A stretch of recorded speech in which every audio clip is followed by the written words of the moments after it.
Welcome to the Existential Empath Podcast. My name is Tanya, and I am an intuitive empath. My intention is to share valuable tips, tools, and techniques that I have learned so you can tap into your own inner healer naturally and intuitively. Welcome back, everyone. Today I have guest Amrit Singh. Amrit is a high momentum life coach who uses techniques and strategies based on his extensive knowledge and experience of meditation, habit development, and spirituality. He has been coaching people for more than 25 years in Germany, India, the United States, and Mexico. Amrit has been studying Kundalini Yoga for more than 30 years.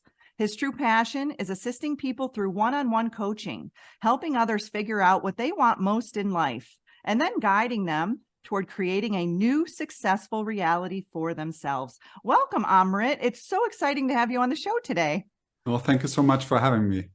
So you and I are going to dive into Kundalini, awakening the sacred vital force energy within. So I have had a lot of clients ask me about Kundalini, and I know it was divine intervention that you came into my life because I had been searching for a guest to come on and talk about this. And I've had clients ask me about their own Kundalini awakening and if they're going through one and how do they know? And I'm like, I do not know what to tell you, but I can just share my own personal experience. So with you having 30 plus years in Kundalini Yoga, which I've had a yoga practice for, probably at least 20 years. That's probably where I first started my spiritual journey. And so let's talk about Kundalini. What is Kundalini?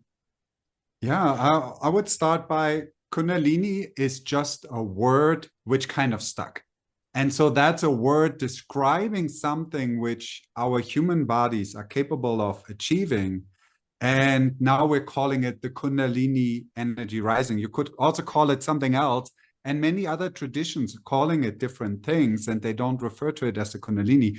But it's about that energy rising from the lower part of your spine, to say it in the most simplistic terms, up towards your higher parts into your brain, and then stimulating a flow of energy in your brain and stimulating the secretion of the glands on the very physical level. And then you get this experience. It's almost, it's like this DMT-like experience where you're part of everything. You're connecting with the entire universe, and you are one with everything. You acknowledge and you feel how deeply you're connected to everything. So this is really Kundalini in a nutshell. Yeah, no, I love that because, I think when most people hear the word Kundalini when they start a yoga practice, that's when I was first introduced to the term Kundalini. And then as I started on my spiritual journey, a lot of people would talk about the concept of a Kundalini awakening. And so let's talk a little bit about that. When your Kundalini awakens, what is that? And can this happen more than once, throughout your lifetime? Yes, it can and it will. And especially if you're on the spiritual path and you're exploring, you'll have a lot of these experiences. For a lot of people, like I was talking a little bit about the DMT experiences, ayahuasca is much more mainstream now, and people have a little bit of an understanding. That's really just a plant medicine guided Kundalini awakening, and your energy flows up, you're having the experience, then your liver transforms the poison or the medicine out of your system, and you're going right back to normal. You think, oh my God, what just happened? What, this is me? How can that be me? And then the mind tries to figure things out, and our small little mind is struggling with those kinds of things.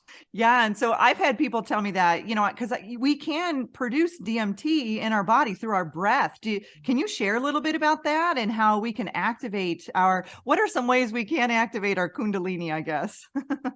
Yeah, it's so many things. And this is where what I liked about Kundalini Yoga, it was a very simplistic and very practical way for a beginner or an advanced practitioner to learn and play with it in a very safe and guided environment.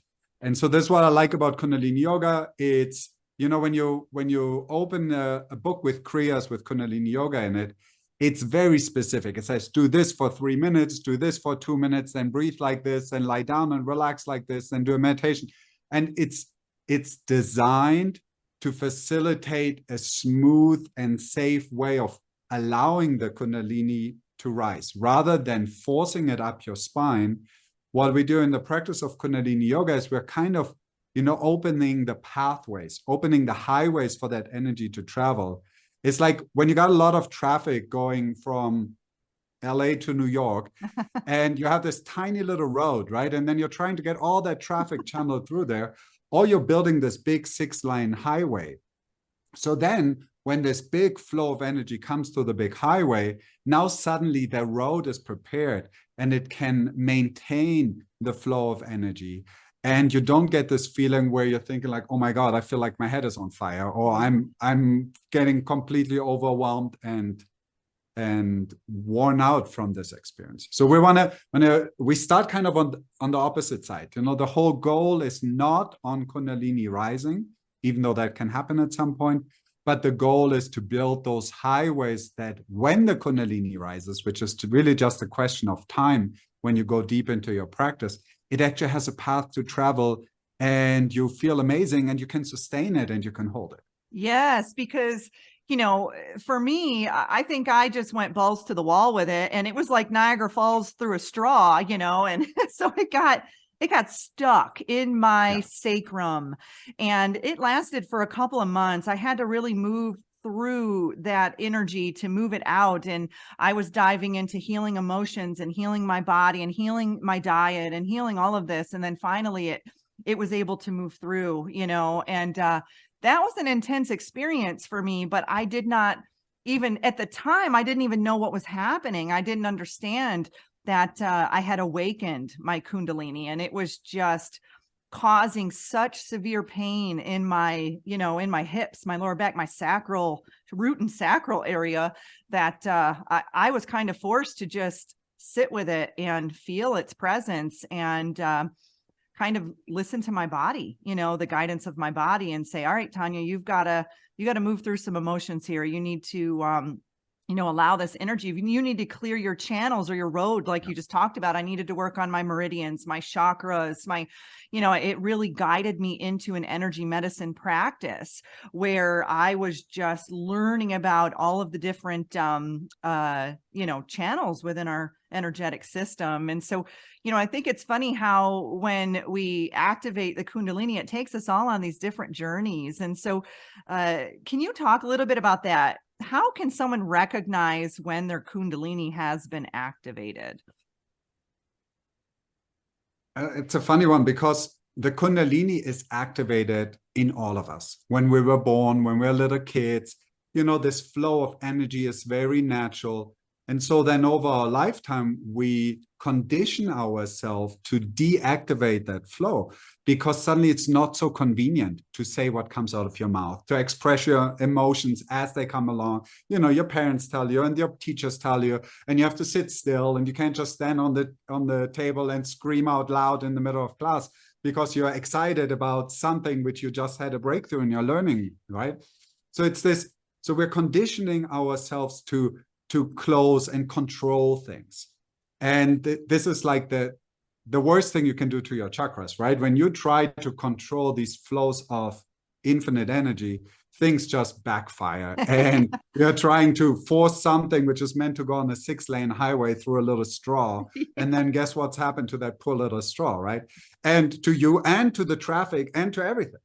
And so I think most people should not be too worried about a Kundalini awakening, because it really happens only when you go deep. I mean, for me, the 2 times where it really happened, where I could palpably feel it, and it was so intense that I had these huge physical experiences, it was after 7, 8, 9 hours of meditation. And that's what allowed now suddenly this traffic to travel. And because I had done many years of practice before, I had worked on my chakras, I'd worked on this highway build out. Now suddenly this could travel, and it could make it into my higher chakras and could really expand from there. And like for this one time, I had this experience where my body developed the ability to be flexible. I mean, it was mind-blowing. As normally when I stretch, I can touch my toes, but I'm not one of those yoga people who lies down flat and puts their head around the back. Elastic man. Yeah, like that, right? I have my challenges there. And so in this moment, suddenly, during my meditation, I felt this shift, and felt this new state where my mind just went completely quiet. I felt super present. And then I had stopped my meditation. I took a short break and I was like, oh, I should stretch a little bit. And suddenly my whole body folds down. And I'm like, oh my God, this never happened before. I'm usually like this far away, like a long way away, not just a little bit. And so this was like, and I was, oh my God, it's finally happened. Finally, I'm enlightened. I'm done. You're like, I'm done. My journey's done. I'm out. I reached my destination. I won the game. And so I enjoyed this, and I walked around in the gardens, and I was just one with everything. Beautiful, beautiful experience. And then guess what? 2 hours later, I was right back to normal. So that's kind of how it goes, right? I mean, it's a process we work on, and it's not really like a goal to achieve, but it helped me to feel what my system, and not just my physical body, but my emotional body, my mental body, this whole put together system is capable of doing. And so that was a huge inspiration for me. Yeah, that's amazing. I'm glad that you shared an example of a story, because I was gonna ask you that. So Amrit, if someone is just starting out on their spiritual journey and they want to start to cleanse those channels so that when this happens, because we know it will at some extent during our lives, most of the time, what's some good advice that you can share with people to open up those chakras and those meridians and all those beautiful energy channels that most of us in modern society haven't been taught about? Yeah. There's so many amazing ways to do it. And there is hundreds and thousands of different paths out there. If you practice Tai Chi, or you practice Hatha Yoga, or you do some guided chakra meditation, or you go to a healer who works on you, or does Reiki, or whatever. There's so many beautiful, amazing ways out there. And you really have to find something that works for you. My recommendation would be start with laying a foundation. Rather than starting to go into meditation and into yoga and say, oh, Amrit Singh said you need to sit 8 hours and then it happens. And so I'm sitting there and like, oh my God, it's so painful. I'm hating it, right? So that's the opposite. Then you go the wrong way. I would say start with focusing on sleeping right. Focus on eating right. Focus on staying hydrated. Focus on surrounding yourself with people that uplift you and expand your energy. Find something you're passionate about in your life, and so you have joy, and you don't just go to a job you hate for 8 hours a day and then come home and think, oh my God, I just want to get drunk and watch TV because it's the only thing how I can get through the evening. So focus on those things first, and then you lay a foundation. From that foundation, you can start with a yoga practice. You can start with some Tai Chi. You can even go running. That's why the runners are so addicted to running, because it actually rebalances their chakras in a very simplistic way, but it works. And so they're like, hey, running is the best thing you can do, right? And so then when you have all these pieces in place, that's when I would say, start meditating, and start meditating in a very simplistic way. Again, just close your eyes, just focus on your breath, do long, deep inhales, and then from there, go into a little bit more complicated breathing techniques. Again, there's hundreds out there. We're living in 2023. You can just go on YouTube and type in breathing techniques, pranayama, and you get 100 videos, which are amazing. That's the thing. I'm so far in the beginning of my practice, I really was very narrow-minded. And I was like, oh my God, I have the one way that works, and everybody should do Kundalini Yoga and practice this. But ultimately, it all leads to the same place. There's some paths you can travel a little faster on. Kundalini Yoga is certainly one of the techniques which has a little swifter and more intense approach to it. So if you're that type of personality, I would recommend Kundalini Yoga. If you say, hey, swift and intense, and that in combination with yoga is the last thing I want to do, then find some nice vinyasa flow class. That also works. It's just it takes you smooth, and you need to find what's right for you. I was always like intense, and I like the intensity of things. And so for me, Kundalini yoga was just the thing. I don't think when I was 20, if someone would have come with Ashtanga or Hatha yoga, I would have said, like, I don't want to be one of those skinny, flexible yogis. How boring is that? But with the Kundalini yoga and all these intense practices, we hold our arms up for half an hour and do these heavy breathing techniques. And afterwards, for me, it was like, oh my God, I'm stoned. I feel so high and I feel so elevated from this practice that I just knew this experience from taking drugs. And I was like, oh my God, I can achieve the same high without putting substances in my body. How amazing is that? It is amazing. And so basically what you're saying is we don't need to travel to India to an ashram and fast for 40 days, like if we're beginning to. No, exactly. I mean, it works. That's what I did. I lived for 20 years in India. It works. It's super cool, because one of the cool things of living in India in an ashram is suddenly there's no distractions. Yeah. Suddenly it's normal to meditate 3 hours, 4 hours, 6 hours a day, because everybody does. And you're not the weird guy.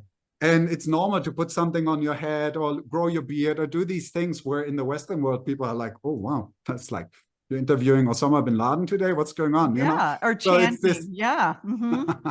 Exactly. And I went to Turkey, and I noticed that when I was there, they were doing the call to prayer, and my goodness, my whole body started buzzing. That was one of the most amazing experiences I had ever had, because here in the States, you don't hear that. You don't hear all of the churches and everyone, chanting. And that was amazing. My body loved that. Some people might think that was fearful, but for me, I really, kind of sat into that and really enjoyed that sound. And I think too, that's one thing that activated my Kundalini, or, it's already activated, but had it rise, was toning and resonance and humming and oming and, utilizing that within my chakras. So I like that you explained there's so many basic things that we can do to clear these channels. And it doesn't have to be a grandiose travel, across the world to go do this. You can go, out to a park. You can go out into your backyard. You can, just sit there. And if you have a hard time meditating, then maybe start with a guided meditation. I love chakra balancing guided meditations. That's something that I listen to that just allows my conscious mind to shut off, to allow that, the toning, to come through. And I feel like $1,000,000 after I listen to that, and so, what does your daily practice look like, Amrit, when, because I know you've been doing this for a long time and you have a lot of experience. So tell us a little bit about, what does your morning look like when you wake up in the morning? How do you start your day? Yeah, I usually wake up early, and I like waking up early, much to the detriment of my wife, who is like, oh my God, you have to go to bed every day at 9 or 10, like super early for her, because she just wants to be awake and enjoy this time we have when the kids are in bed. And I'm just like, hey, this is my priority. I love waking up at 5, but I don't wake up at 5 if I go to bed at midnight. It just doesn't go together. I can do that for a day or two, but by day 3, I'm complete toast, and then I don't want to live on 6 cups of coffee a day just to function. So for me, I found that my priority is to wake up early.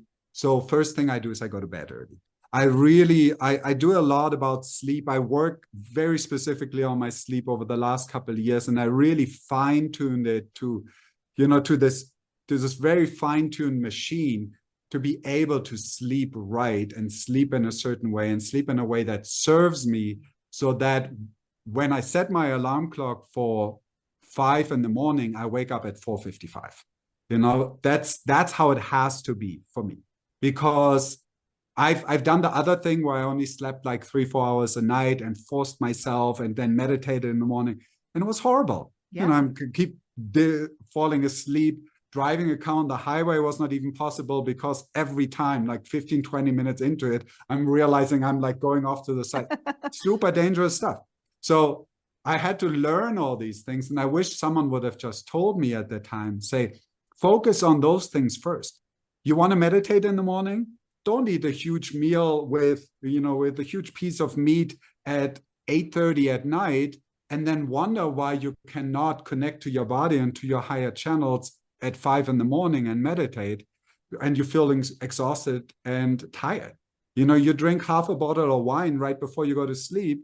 Guess what? Your sleep is not as relaxing as if you would have not drank that wine. Yeah. And again, has nothing to do with alcohol being good or bad, has to do with what do you want from life? And your body do you want to wake up or not?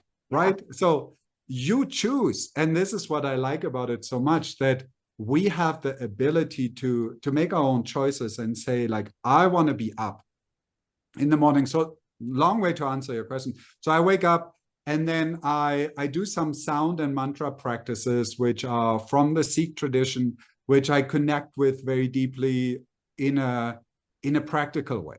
I always like talking about this because for me, Sikh religion is not really a religion in my setting. For me, it's a lifestyle. I have the beard and the turban because I like it.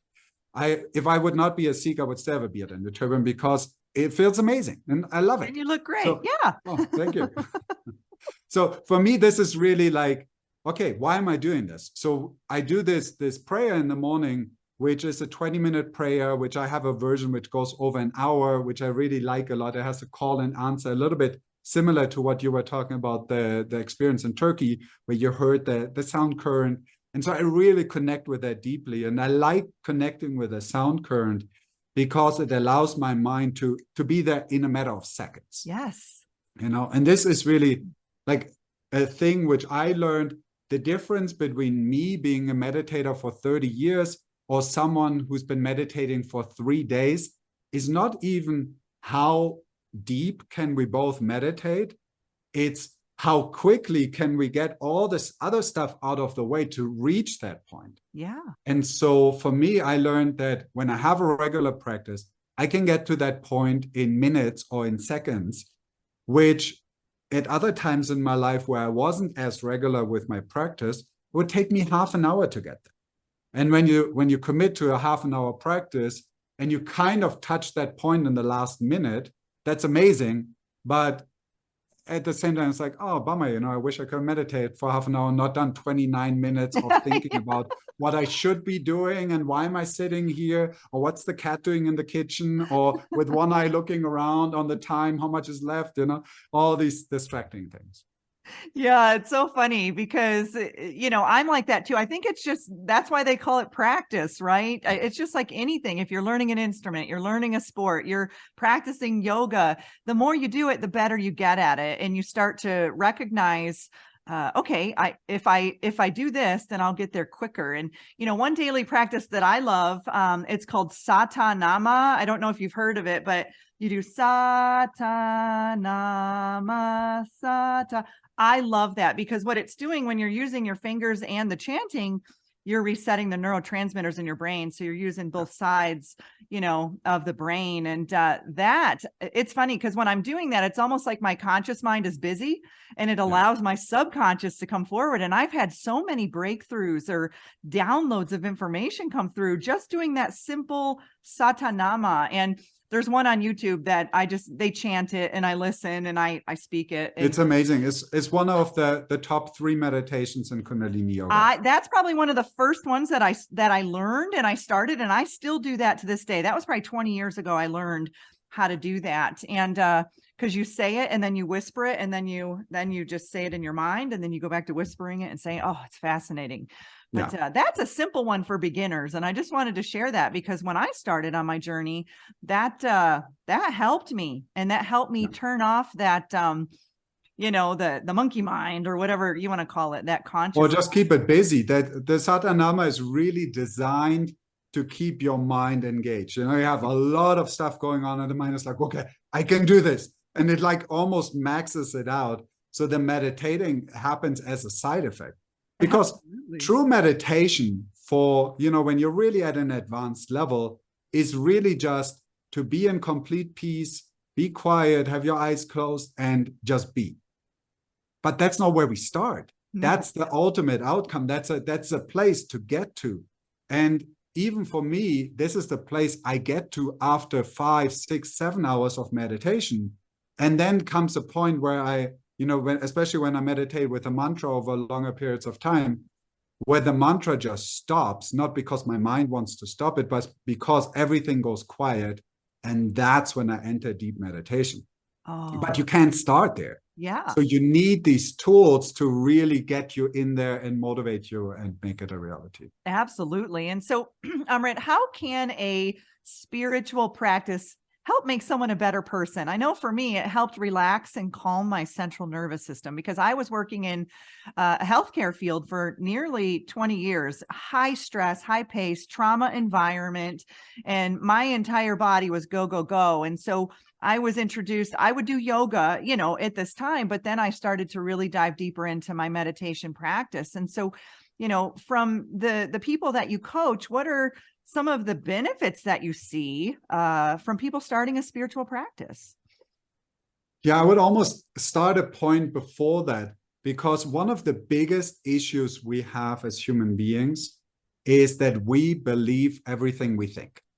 And so when someone comes up to us and says, hey, you're kind of a little bit irritable, right? And you're like, I'm not. Why are you talking about?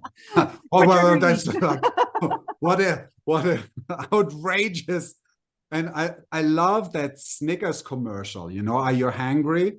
And then they hand them the Snickers and he eats the Snickers. He's like, oh, wow, I feel so great now. This is kind of the starting point.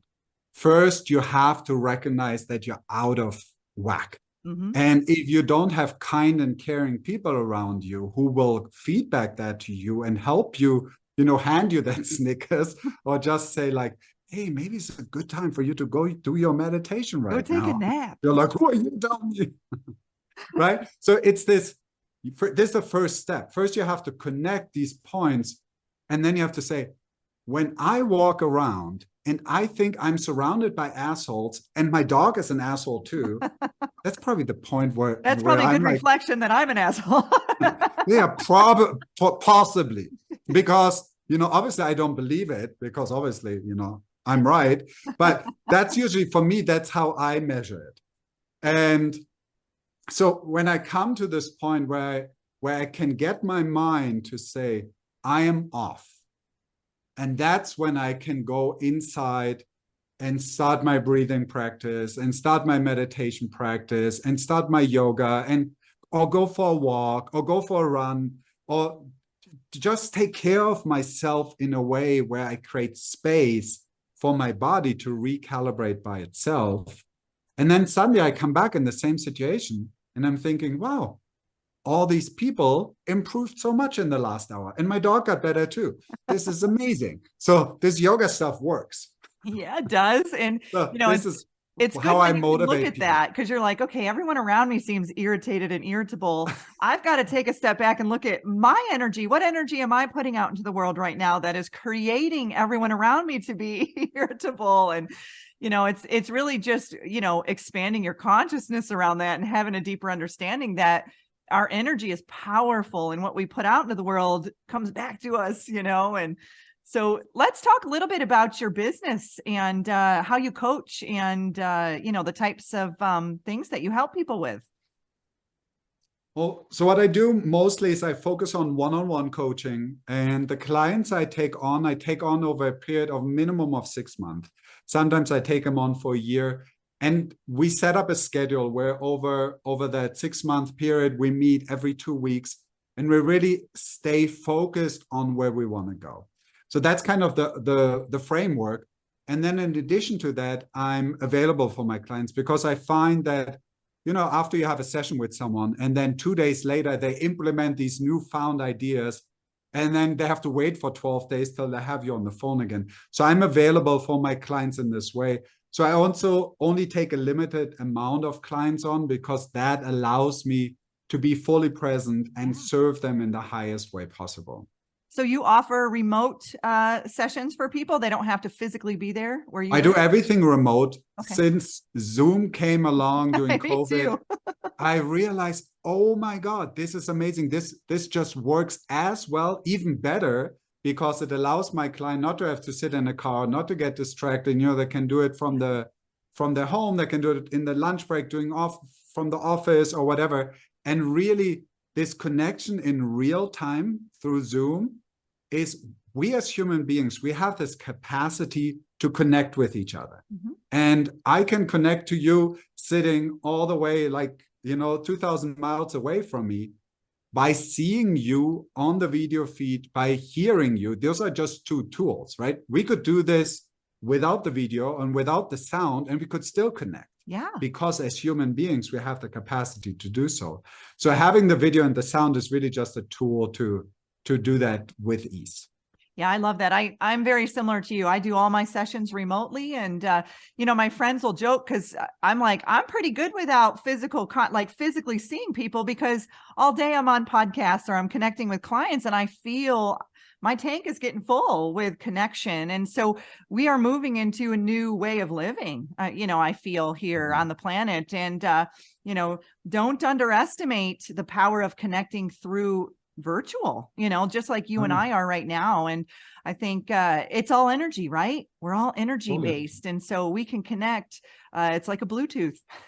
We can connect. Yeah, I actually found that connecting remotely is much more efficient and much deeper and much finer compared to you and I being in the same room together physically, with all the other distractions which come with a physical connection, which take away from that deep, spiritual connection, which can happen in that moment. I agree, because I feel like when you're in your own energy, you're in your own space. Even as a practitioner, if I'm seeing several clients a day, I know that I'm in my own space and I'm connecting with them, online, but I can still be in my own energy space. And versus having clients rolling into my home, or my office all the time, it's harder for me to stay balanced and grounded in that. So I agree with you on that. I think the future of remote sessions is definitely upon us. So Amrit, how can people connect with you? How can they reach out to you if they feel guided to do so? They can have a look at my website. They can find me under coachingnow.info.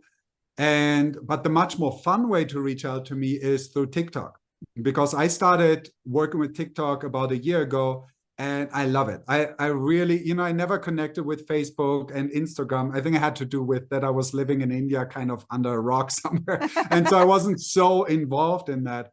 But now coming back into the real people world, I saw TikTok coming up and I was like, oh my God, this is new. I knew right off the bat that this is going to be the next big thing. And so I'm excited about TikTok. So I post a video every day on TikTok. And so you can find me there under Amrit Singh with my last name, Range.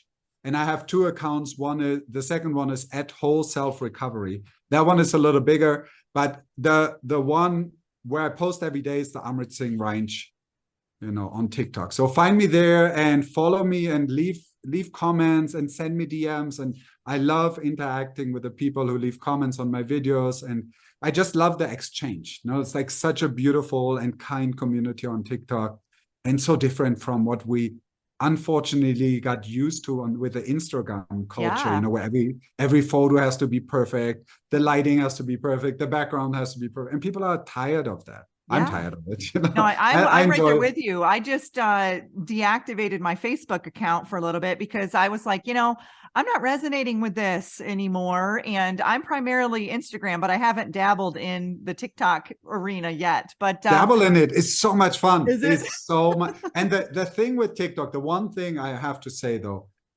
be a creator on TikTok rather than just a consumer, because when TikTok has an amazing algorithm, and so it will suck you in because it sucks all of us in. It's designed to suck human beings in. And so, but when you go on there as a creator, it's so different because you're providing value for other people. You're putting out inspirational videos, and it really uplifts people. For me, it's the thing. If I have one person who writes me and says, "This one video you posted a week ago changed my day and put a smile on my face," that's all worth it for me. I know it's just, that's priceless. I feel that way when someone posts something on my YouTube channel like that, or even a podcast. It's like, oh, as much energy as we put out into the world, it's so nice to just have that one comment that comes back and says, hey, I really liked this content. Thank you for putting it out. So I can completely resonate with that. So Amrit, we're wrapping up this show. Is there anything else that you would like to share that maybe we haven't touched on that would be of value to the No, this was listeners? super fun. I mean, totally, let's do it again. If you have a new set of questions or you have some idea and you're like, oh, I got the Kundalini guy, we can talk about this or that. The So, Kundalini guy, that's who you are now. so I would love to come on again and share more, because I really love the whole podcast scene and it's so much fun. And just this conversation with you today, it's already worth it. If one person listens to it, it was totally worth it. I agree. And I feel like podcasting is like the future now. It's like we're moving into a completely different way of communicating and sharing knowledge and information. So I appreciate you. I appreciate all of the energy that you're putting out into the world and your positivity and all that you're doing on TikTok and how you're educating people and sharing uplifting, inspirational information. And, thank you so much for coming on the show today and sharing all of your knowledge and wisdom about Kundalini. Well, thank you so much for having me. It was super fun. You deserve to navigate your life in alignment with health, happiness, and abundance. To learn more about the services that I provide, including Beyond Quantum Healing Hypnosis, EFT tapping, and the Emotion Code, visit my website at www.theexistentialempath.com.